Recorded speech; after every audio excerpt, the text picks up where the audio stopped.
The Johannesburg Mayor Mpho Phalatse says the city needs 26 billion rand to stabilize the power supply in the metro. She was speaking at the City of Johannesburg's first Energy Indaba at the Sandton Convention Centre. Energy and policy experts, scholars and potential independent power producers alongside government representatives are attending the two-day Indaba. It comes amid Eskom's regular rolling blackouts as it fails to meet electricity demand. SABC News economics reporter Diabo Sito is there for us.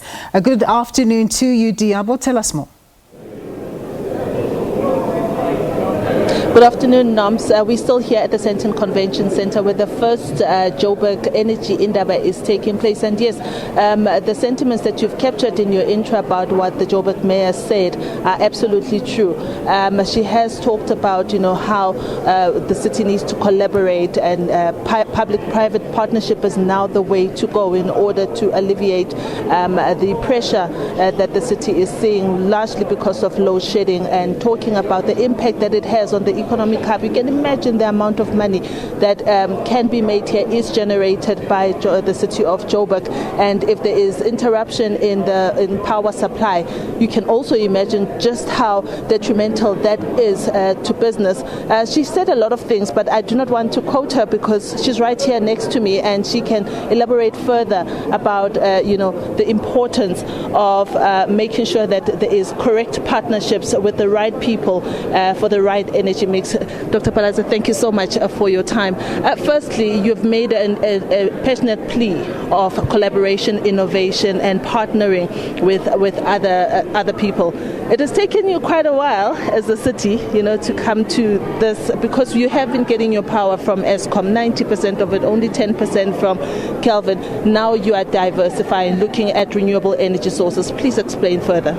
Well, yes, you're right in saying that the city's infrastructure has been neglected for far too long. It was not being upgraded, not being repaired, and that's why we're dealing with so many electrical outages.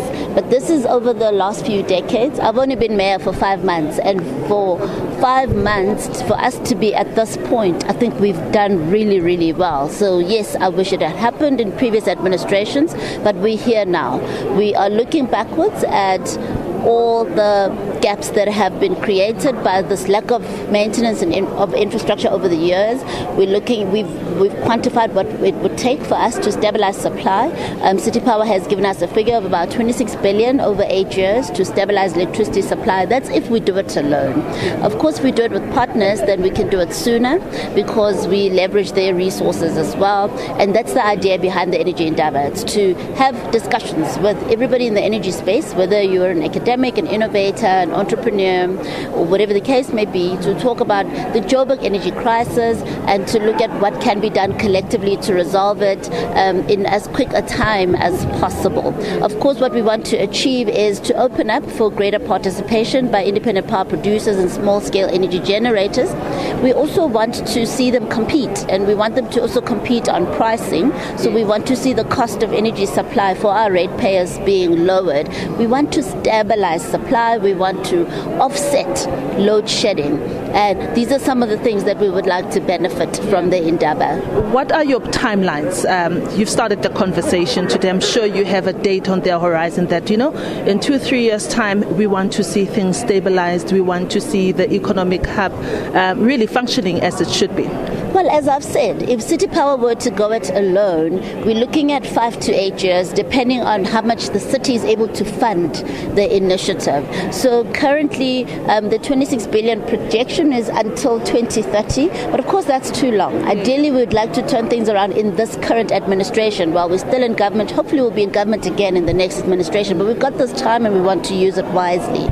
So we're going to have to do a lot to generate revenue, to attract loans, grants, subsidies to assist us. We're also going to have to move money away from unfunded mandates. We have to find a way to do that. And that's going to happen through a series of conversations that we'll be having with National Treasury and other tiers of government, because we do need to focus on core municipal mandates. And basic service delivery is core municipal.